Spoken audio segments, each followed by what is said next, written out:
Welcome to my YouTube channel study centre. और हमने DEET+B TGT social science की एक सीरीज़ को स्टार्ट किया हुआ है। और मैं ये आई गेस तीसरा क्वेश्चन पेपर डिस्कस कर रही हूँ और मैंने 2 पेपर ऑलरेडी डिस्कस कर रखे हैं। तो इसमें जो DEET+B TGT सोशल साइंस का पेपर 2 वाला पार्ट है, मैं सिर्फ वही डिस्कस कर रही हूँ। अगर आपको पार्ट 1 भी चाहिए तो आप कमेंट बॉक्स में ज़रूर मेंशन करें, तो मैं क्या करूँगी पार्ट 1 की भी वीडियो लेकर आ जाऊँगी। उसकी मैं मैराथन वीडियो ला दूँगी आप सबके लिए। बाकी लास्ट वीडियो में मेरे पास एक कमेंट आया था, एक बच्चे ने कहा था कि मैम आप हिंदी में करवाइए। तो बेटा आपने देखा होगा कि जो मेरी मतलब कि सीरीज़ है उसमें मैं बाइलिंगुअल चल रही हूँ, मतलब हिंदी इंग्लिश की मतलब दोनों ही लैंग्वेज में है। और आपने देखा होगा कि जो एक्सप्लेनेशन है मोस्टली मेरा क्या है, हिंदी में है ये। तो इससे आपको कोई प्रॉब्लम नहीं होगी। और सेकंड थिंग ये है कि आप लैंग्वेज को बैरियर नहीं बनाएंगे, क्योंकि आपके DEET+B में इंग्लिश भी आएगा।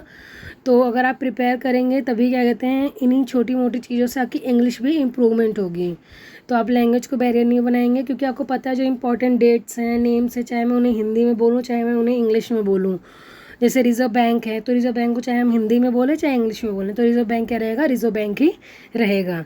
तो आई होप आप समझ गए होंगे कि मतलब कि बाइलिंगुअल है और आपको दोनों में ही देखना चाहिए, ताकि आपकी जो इंग्लिश है वो भी इम्प्रूव हो। और बाकी मैंने इस सीरीज़ का मतलब कि 60 क्वेश्चंस मैंने आप लोगों के साथ डिस्कस करके वीडियो अपलोड कर रखी है। बाकी मैं इस वीडियो के डिस्क्रिप्शन में अपने प्लेलिस्ट की लिंक ज़रूर शेयर कर दूँगी। और अगर आपने मेरी प्रीवियस वीडियोस को नहीं देखा है तो एक बार आप ज़रूर उस वीडियोस पे विज़िट करेंगे, क्योंकि आप अगर कंटिन्यूटी में देखेंगे तो आपको पता चलेगा कि 3 क्वेश्चन पेपर्स में बहुत सारे क्वेश्चंस ऐसे होंगे जो रिपीट हुए हैं, सिर्फ 3 ही में रिपीट हो गए हैं। और ये तो मैं सिर्फ फर्स्ट और सिर्फ सेकंड की ही डिस्कस कर रही हूँ। अभी 2021 का पेपर है, फिर ऐसे मैं पूरा अगर आपके साथ डिस्कस करूँगी तो आपको बहुत सारे क्वेश्चंस ऐसे मिलेंगे जो बहुत बार रिपीट होंगे। और सेकंड थिंग, मैं जैसे आप देख रहे हैं क्वेश्चन नंबर 61 है, तो उसका देखिए मैं कितना बड़ा उसी टॉपिक को एक्सप्लेन करके बता रही हूँ, ताकि ये जो टॉपिक है आपका ओवरऑल कवर हो जाए। और अगर आप क्या कहते हैं कि वीडियो चला कर भी रात को सोते वक्त भी अगर चला के सो जाएंगे, आपके कानों में आवाज़ जाएगी, तो इससे भी क्या होगा, आपको जो कॉन्सेप्ट है वो रिवाइज होता रहेगा। क्योंकि ये न्यूमेरिकल या फिर मैथ्स नहीं है कि आपको पेन पेपर की ही ज़रूरत पड़ेगी और आपको लिखना है, सॉल्व करना है।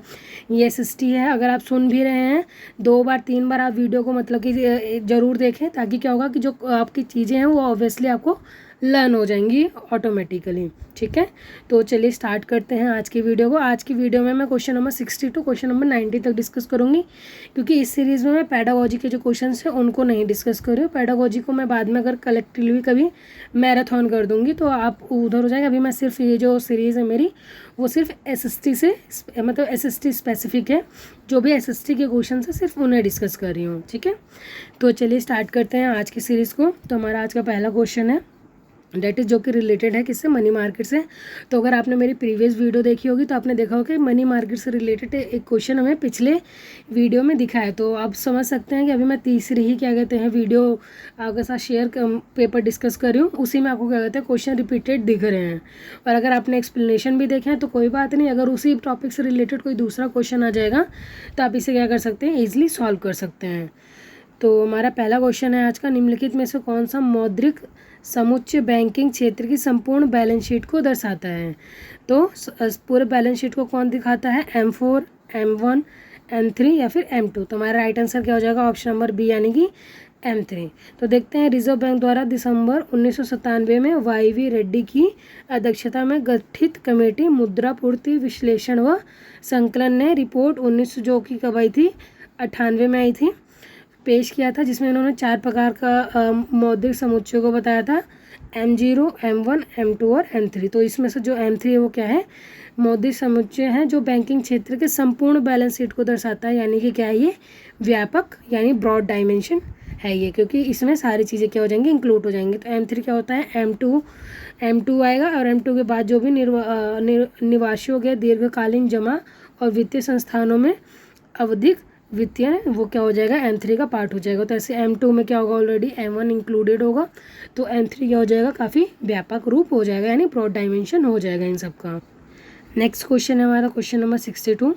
इसे देखते हैं क्या कह रहा है, निम्नलिखित में से कौन सा क्रेडिट नियंत्रण की मात्रात्मक तकनीक है, बैंक दर या फिर खुला बाजार परिचालन। तो ऑप्शन क्या है हमारे पास, पहला दूसरा पहला तथा दोनों, या फिर ना ही पहला ना ही दूसरा। तो रिजर्व बैंक द्वारा साख नियंत्रण पर तरलता समायोजन में प्रयोग लाए जाने वाले दो तरीके जो निम्न हैं।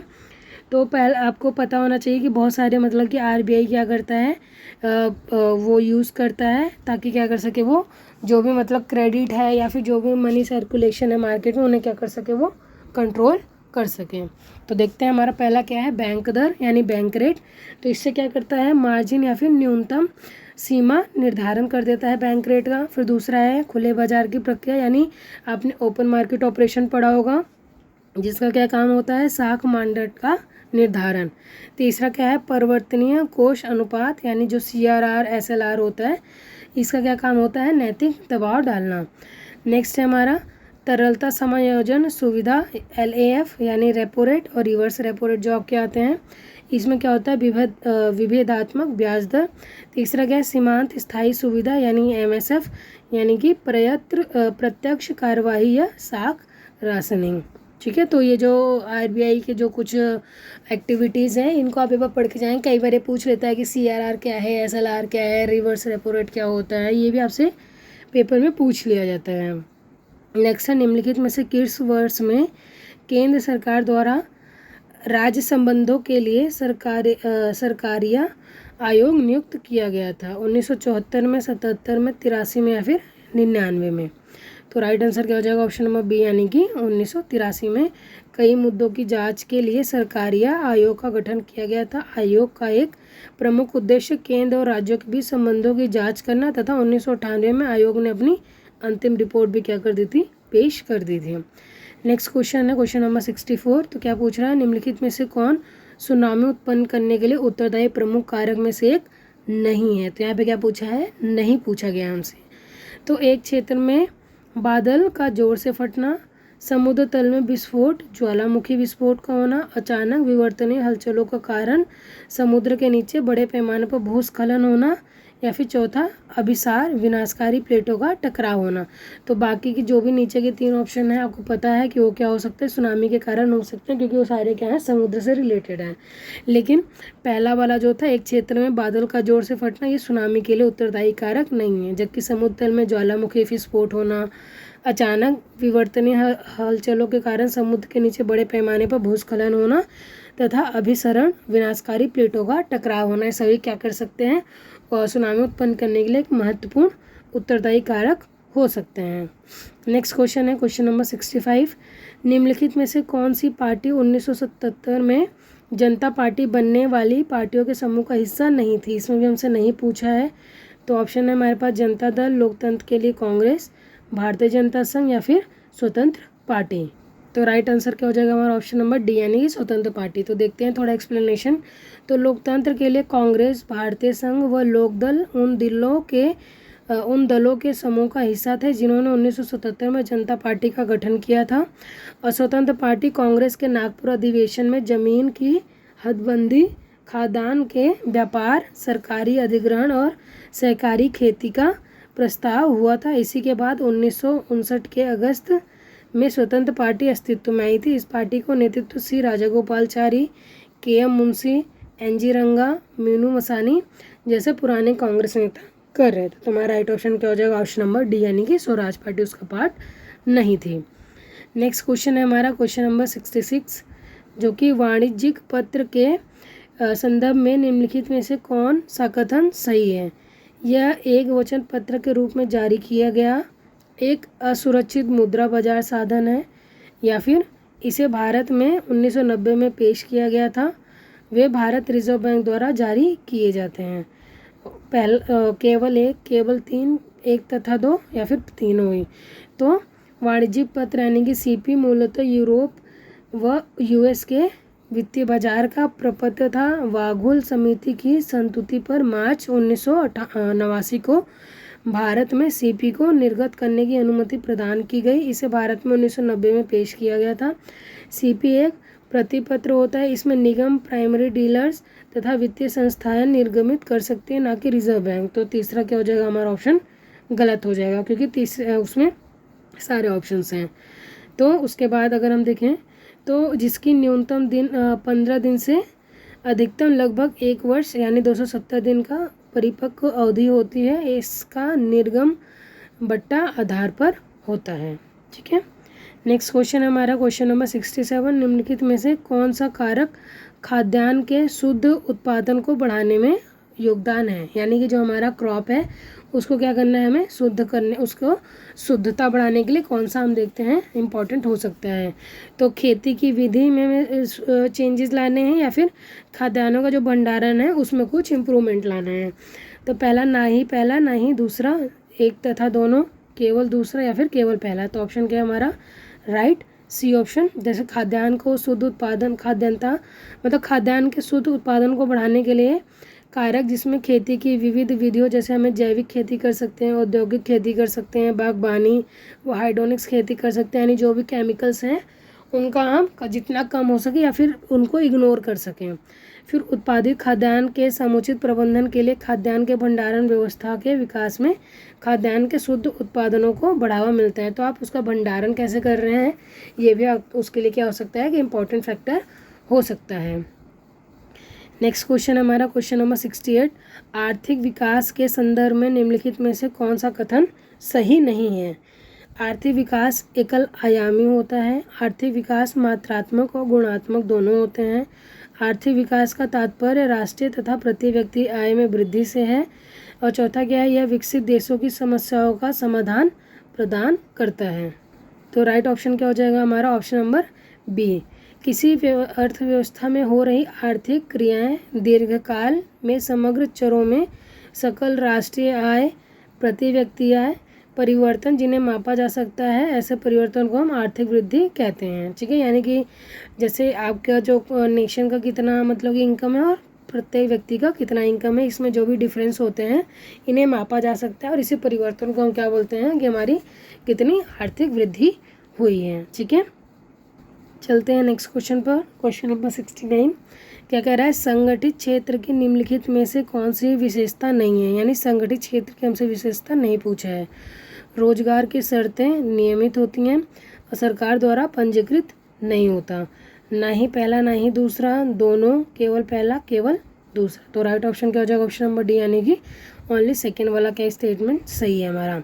तो जैसा कि आप देख सकते हैं, संगठित क्षेत्र में ऐसी कंपनियां या कार्यस्थल शामिल हैं जिसमें रोजगार की अवधि नियमित होती है और कर्मचारियों को रोजगार की गारंटी भी दी जाती है। वे सरकार द्वारा अधिकृत और उन्हें विभिन्न कानूनों में निर्धारित नियमों विनियमों का पालन करना पड़ता है, जैसे न्यूनतम मजदूरी अधिनियम, कारखाना अधिनियम और दुकान और प्रतिष्ठान अधिनियम आदि। तो इसका मतलब क्या है कि जो सेकेंड वाला है वो हमारा गलत है। तो उत्तर हमारा सेकेंड डी क्या हो जाएगा, सही हो जाएगा।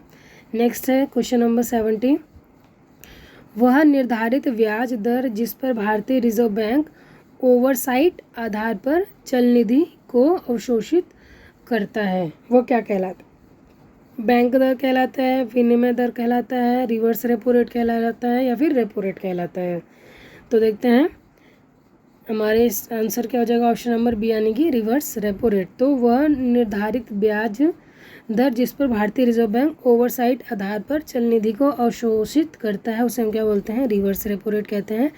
इस प्रकार केंद्रीय bank reserve bank of India अल्पावधि के लिए वाणिज्य बैंकों से पैसा उधार लेता है और बदले में आरबीआई बड़ी ब्याज दरें प्रदान करता है। यानी कि इसमें क्या हो रहा है, रिवर्स रेपो रेट, यानी जो रिजर्व बैंक है वो क्या करता है, कमर्शियल बैंक जो होते हैं हमारे उनसे क्या करता है, लोन लेता है और उस लोन पर जो इंटरेस्ट पे करता है कमर्शियल बैंक्स को, उसको क्या कहते हैं हम, रिवर्स रेपो रेट कहते हैं। आई होप आपको ये समझ आ गया होगा। तो अभी हम देखते हैं जून 2023 में मौद्रिक नीति कमेटी यानी मॉनेटरी पॉलिसी कमेटी द्वारा जारी अनुमानों में रिजर्व रेपो रेट की दर जो है 3.35% निर्धारित की गई है। तो आपको रिवर्स रेपो रेट, देखो अभी जस्ट पहले मैंने आपको इसके बारे में बोला था कि आप एक बार में पढ़ लेंगे, क्योंकि DSSB भी क्या करता है, कई बार इनसे स्पेसिफिक क्वेश्चन पूछ लेते हैं और यहाँ पर देखो रिवर्स रेपो रेट से क्वेश्चन पूछ लिया गया था। तो चलते हैं नेक्स्ट क्वेश्चन पर। क्वेश्चन नंबर 71, निम्नलिखित में से कौन आर्थिक विकास को प्रभावित करने वाला एक गैर आर्थिक कारक है। शासन, मृदा और भूभाग। ना ही 1 ना ही 2 एक तथा दो दोनों, केवल दो, केवल एक। तो ऑप्शन नंबर क्या है हमारा? सी राइट है। तो आर्थिक विकास को प्रभावित करने वाले आर्थिक व गैर आर्थिक कारक निम्न प्रकार के हैं। जैसे आर्थिक कारक कौन से हैं?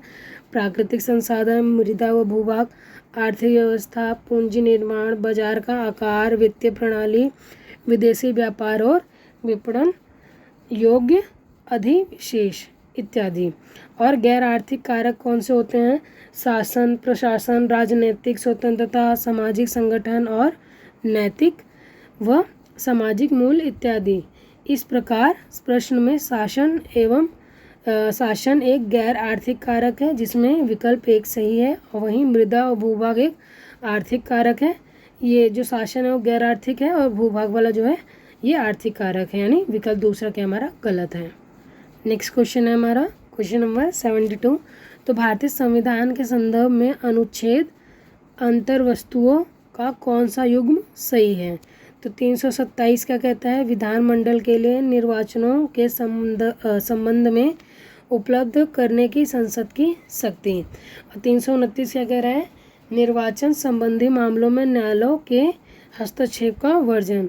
केवल दूसरा, नहीं पहला, नहीं दूसरा, दोनों या फिर केवल पहला। तो राइट आंसर क्या हो जाएगा हमारा? ऑप्शन नंबर बी हो जाएगा हमारा राइट आंसर। तो देखते हैं इसके एक्सप्लेनेशन को।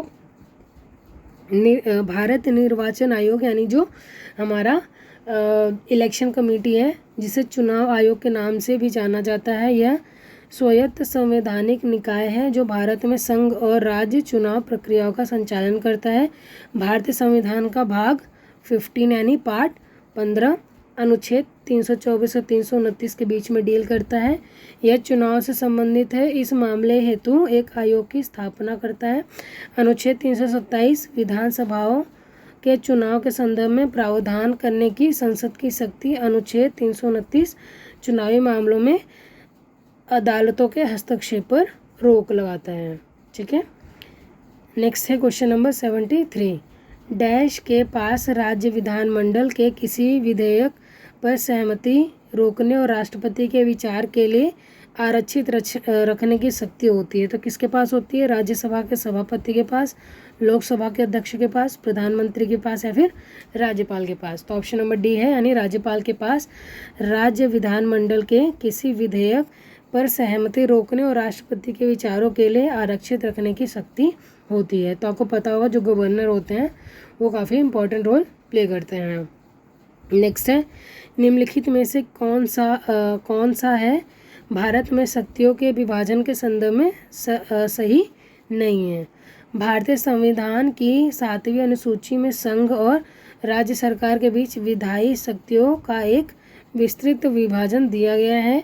भारतीय संविधान की 7वीं अनुसूची में 2 सूचियां दी गई हैं। तो आपको पता होगा कि हमारा जो शेड्यूल 7 है उसमें जो सूचियां दी गई हैं, यानी लिस्ट बताए गए हैं। और आपको पता होगा कि जो लिस्ट हैं वो कितने होते हैं? 3 होते हैं। पहला क्या होता है हमारा सेंट्रल लिस्ट, दूसरा हमारा क्या है स्टेट वाला है, और पहला हमारा क्या हो गया सेंटर हो गया, दूसरा हो गया स्टेट, और तीसरा क्या हो जाता है कंकरेंट लिस्ट। स्टेट वाले में स्टेट से रिलेटेड फैक्ट्स आते हैं, सेंटर वाले में सेक्स से रिलेटेड आते हैं, और कंकरेंट में इन दोनों के वाले होते हैं जिन पे दोनों क्या कर सकते हैं कानून बना सकते हैं। तो पहला ऑप्शन देखते हैं, ऑप्शंस देखते हैं हमारे पास। तो क्या है कि दोनों ही सही हैं, दोनों ही सिर्फ सेकेंड है, दोनों ही गलत है, या फिर केवल पहला। तो सी हमारा राइट आंसर हो जाएगा। संघ और राज्यों के बीच शक्तियों का विभाजन 7वीं सूची में है, और 7वीं सूचियों में मैंने आपको बताया 3 सूचियों का वर्णन किया गया है। पहला क्या है संघ सूची, जिन्हें क्या बोलते हैं सेंट्रल लिस्ट बोलते हैं, जिसमें 100 विषय हैं, यानी 100 विषयों पर क्या कर सकता है सेंटर रूल्स बना सकता है। और राज्य को 61 विषय मिले हैं। और समवर्ती यानी कंकरेंट लिस्ट जो कि 52 विषय हैं इसमें, यानी 52 मुद्दे ऐसे हैं जिन पे दोनों मिलके क्या कर सकते हैं रूल्स, नॉर्म्स या फिर लॉस बना सकते हैं। नेक्स्ट क्वेश्चन है क्वेश्चन नंबर 75। निम्नलिखित में से किस दल की स्थापना ममता बनर्जी द्वारा की गई है? तो Amra Bangali, all India forward bloc, Akhil Bharatiya Gorkha league या फिर भारतीय तृणमूल कांग्रेस। तो ऑब्वियसली बात है, आपको पता होगा कि ममता बनर्जी की पार्टी अखिल भारतीय तृणमूल कांग्रेस है। और ये क्वेश्चन अगर मैं आपको बताऊं तो कम से कम ये तीसरी बार हम देख रहे हैं इस क्वेश्चन को, क्योंकि कई बार पूछा है कि कौन सी पार्टी से ममता बनर्जी क्या कहते हैं लिंक करती हैं, इस पार्टी का क्या कहते हैं, एक बार हमसे लोगो भी पूछा गया था, और एक बार शायद ये मैच द फॉलोइंग में भी आया था। तो आप देख सकते हैं कि एक ही क्वेश्चन कितनी बार घूम रहा है, हर एक शिफ्ट में ही घूम रहे हैं। ठीक है, तो जनवरी 1998 में ममता बनर्जी द्वारा स्थापित अखिल भारतीय तृणमूल कांग्रेस यानी AITMC कहा जाता है। यह एक राष्ट्रीय राजनीतिक पार्टी थी। हालांकि वर्तमान में निर्वाचन आयोग ने इसे राष्ट्रीय पार्टी का दर्जा वापस ले लिया है। AITMC ममता बनर्जी के दिमाग की उपज है। 2 दशकों तक कांग्रेस के सदस्य रहने के बाद ममता बनर्जी ने 1998 में अपनी पार्टी बनाई थी, जैसा कि भारत के चुनाव आयोग ने अनुमोदित किया है। नेक्स्ट क्वेश्चन है हमारा क्वेश्चन नंबर 76। निम्नलिखित में से कौन सा राजनीतिक नेता बहुजन समाजवादी पार्टी से जुड़ा हुआ है? उमा भारती, सुप्रिया सिनाते, मायावती या फिर सोनिया गांधी? तो आप सबको पता होगा समाजवादी पार्टी से कौन जुड़ा हुआ है, मायावती जुड़ी हुई है, जिनका लोगो क्या है, हाथी है, जिसके हम शॉर्ट में बसपा भी बोल देते हैं यानी BSP। तो मायावती का संबंध बहुजन समाजवादी पार्टी से है। बहुजन समाजवादी पार्टी यानी BSP भारत में एक राष्ट्रीय स्तर की राजनीतिक पार्टी है।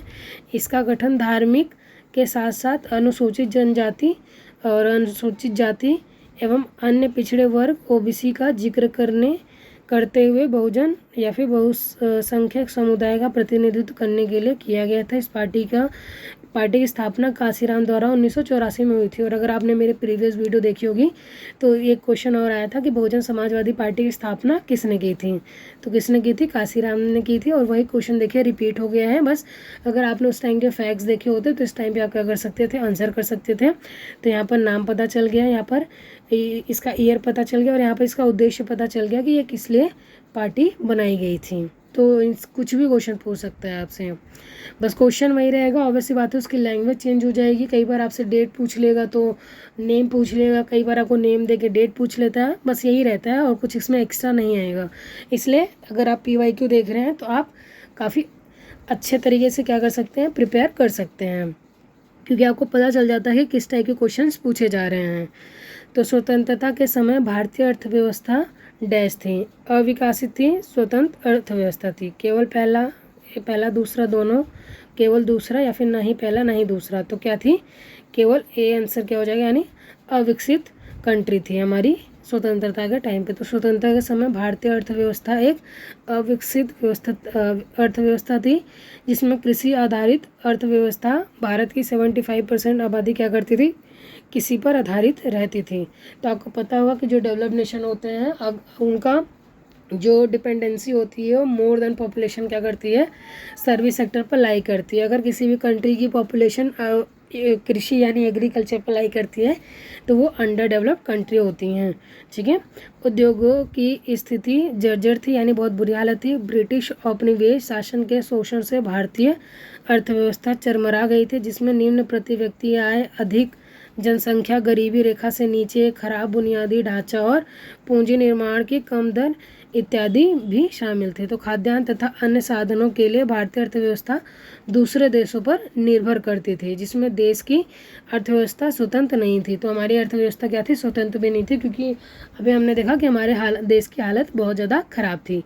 तो कथन एक क्या हो जाएगा, सही हो जाएगा, दूसरा क्या हो जाएगा, गलत हो जाएगा। नेक्स्ट क्वेश्चन है क्वेश्चन नंबर 78।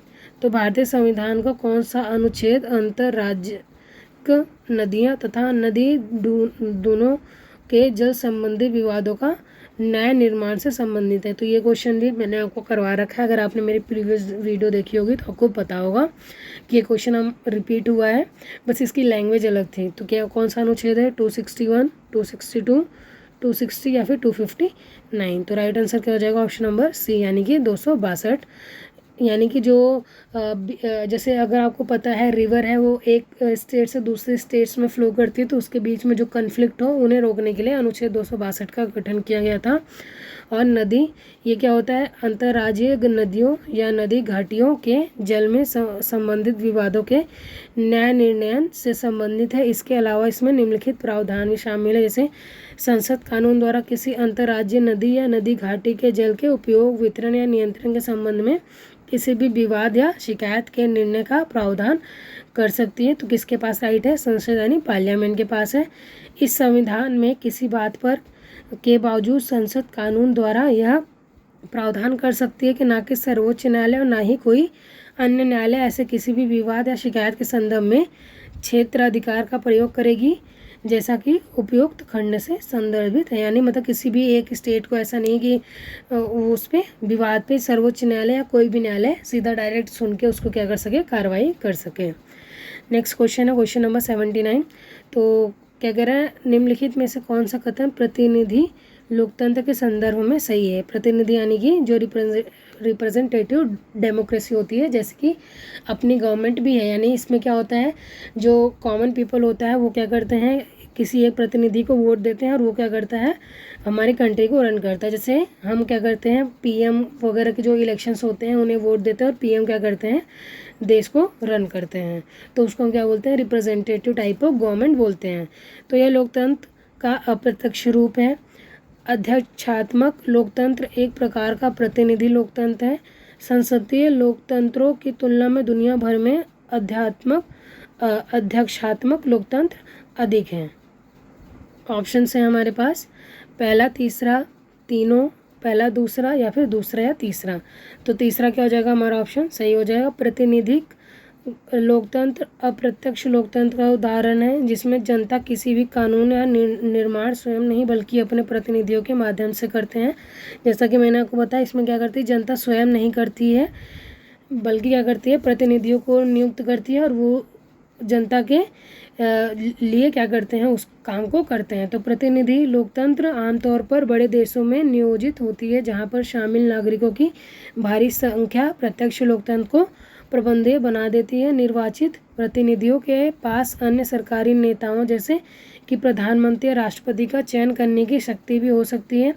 संयुक्त राज्य अमेरिका की तरह आज विश्व के अधिकांश लोकतंत्र अध्यक्षात्मक प्रणाली के विपरीत संसदीय प्रणाली का उपयोग करते हैं। कई संसदीय लोकतंत्र में कुछ उदाहरण जैसे कनाडा हो गया, ग्रेट ब्रिटेन हो गया, इटली, जापान, लातविया और न्यूजीलैंड है। ठीक है, नेक्स्ट है क्वेश्चन नंबर 80। भारतीय संविधान का 61वां संशोधन अधिनियम 1998 में निम्नलिखित में से किस प्रावधान से संबंधित है। यानी इसमें आपसे अमेंडमेंट से रिलेटेड क्वेश्चन पूछ लिया गया है। तो एक बार आप जो भी अमेंडमेंट्स हैं उन्हें एक बार देख लेंगे। तो देखते हैं ऑप्शंस को अपने। तो मतदाता की न्यूनतम आयु घटाकर 18 वर्ष की गई थी और मतदाता की अधिकतम आयु 65 वर्ष तक की गई थी। मतदाता की अधिकतम आयु 61 वर्ष की गई थी या फिर 21 वर्ष। तो आप सबको पता होगा कि इसमें क्या किया गया था, जो मतदाता की एज थी वो घटाकर 18 वर्ष कर दी गई थी। और ये 61st कॉन्स्टिट्यूशन अमेंडमेंट है, जो किस में आया था, 1989 में आया था। तो इसमें क्या हुआ था, जो 21 साल की उम्र थी उसको घटाकर 18 साल की उम्र कर दी गई थी। ठीक है, नेक्स्ट क्वेश्चन है क्वेश्चन नंबर 81। ये क्या कह रहा है, भारत का संविधान डैश को लागू किया गया था। तो यहाँ के जो कॉन्स्टिट्यूशन का प्रेम्बल है उसी में बोला जाता है 26 नवंबर 1949 को किया गया था। तो देखते हैं हमारा क्या है, 26 जनवरी 1950 या फिर 26 नवंबर 1950, 15 अगस्त 1950 या फिर 25 नवंबर 1950। तो यहाँ पर आई गेस ये 1950 की जगह क्या होगा, यहाँ पर आप 49 कर लेंगे और हमारा ऑप्शन नंबर बी क्या हो जाएगा, राइट आंसर हो जाएगा। 26 नवंबर 1949 को क्या किया गया था, कॉन्स्टिट्यूशन लागू किया गया था। ठीक है, चलते हैं आगे। तो आपको पता होगा कि संसदीय प्रणाली के साथ एक संप्रभु राजवादी धर्मनिरपेक्ष लोकतंत्र गणराज्य है। ये हमारे प्रेम्बल की लाइन है। इसमें बोला गया है, गणराज्य भारत के संविधान के अनुसार शासित है, जिसे 26 नवंबर 1949 को संविधान सभा द्वारा अपनाया गया था और 26 जनवरी को क्या किया गया था, इसे लागू किया गया था। तो आप क्वेश्चन में देख लेंगे, इसमें पूछा गया है कि लागू कब किया गया था। तो राइट आंसर क्या हो जाएगा, ऑप्शन नंबर ए हमारा क्या हो जाएगा, लागू 26 जनवरी को किया गया था और अपनाया कब गया था, 26 नवंबर 1950 को अपनाया गया था। ठीक है, तो ऑप्शन नंबर ए क्या हो जाएगा, हमारा राइट ऑप्शन हो जाएगा। चलते हैं नेक्स्ट क्वेश्चन पर। नेक्स्ट क्वेश्चन है हमारा क्वेश्चन नंबर 82। निम्नलिखित में से भारत के किस राज्य में पंचायती राज प्रणाली नहीं है? सिक्किम, मणिपुर, नागालैंड या फिर अरुणाचल प्रदेश। तो ये क्वेश्चन भी आई गेस रिपीट हो रहा है। इस क्वेश्चन को मैंने एक बार करवा रखा है, अगर आपने वीडियोस देखी होगी तो आप इसे याद कर सकते हैं। ठीक है, मैं तो आपको याद आ गया होगा कि ये भी क्वेश्चन रिपीट हुआ है।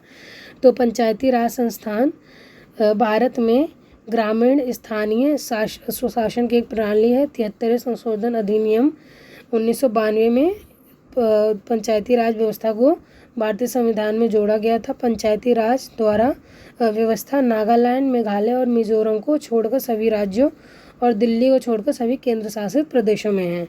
तो आप ये याद कर लीजिए कि नागालैंड, मेघालय और सिक्किम में नहीं है। ठीक है, क्योंकि आप इतने सारे राज्य कैसे याद करेंगे कि कहाँ कहाँ हैं। तो आप इन 3 राज्यों को याद कर लीजिए। इन तीनों में से आपको एक ही ऑप्शन मिलेगा और आपको टिक लगाना है। और दिल्ली को छोड़कर सभी केंद्र शासित प्रदेशों में भी है। तो हमारा राइट ऑप्शन क्या हो जाएगा, देखते हैं। तो जैसा मैंने आपको बताया, नागालैंड, मेघालय और मिजोरम में नहीं है, तो नागालैंड ऑप्शन नंबर बी है हमारा।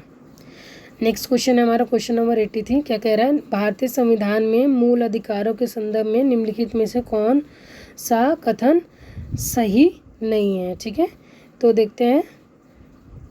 ऑप्शन नंबर फर्स्ट क्या कह रहा है? सांस्कृतिक और शैक्षिक अधिकार मूल अधिकार हैं, ये पूर्णतः निरपेक्ष हैं, ये अधिकार न्यायसंगत हैं। या फिर डी, संपत्ति का अधिकार मूल अधिकार नहीं है।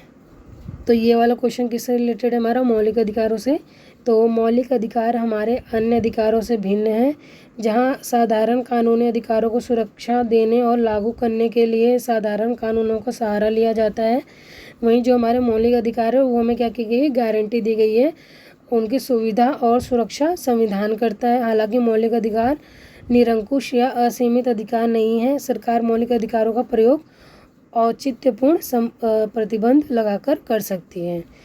क्वेश्चन नंबर 84 क्या कह रहा है? निम्नलिखित संविधान के समता के अधिकार के अंतर्गत निम्नलिखित में से कौन सा अनुच्छेद सही नहीं है? अनुच्छेद 18, अनुच्छेद 13, 15 या फिर 17। तो ऑप्शन नंबर सी यानी 13। भारतीय संविधान के अनुच्छेद 14 से 18 तक समानता के अधिकार का वर्णन किया गया है।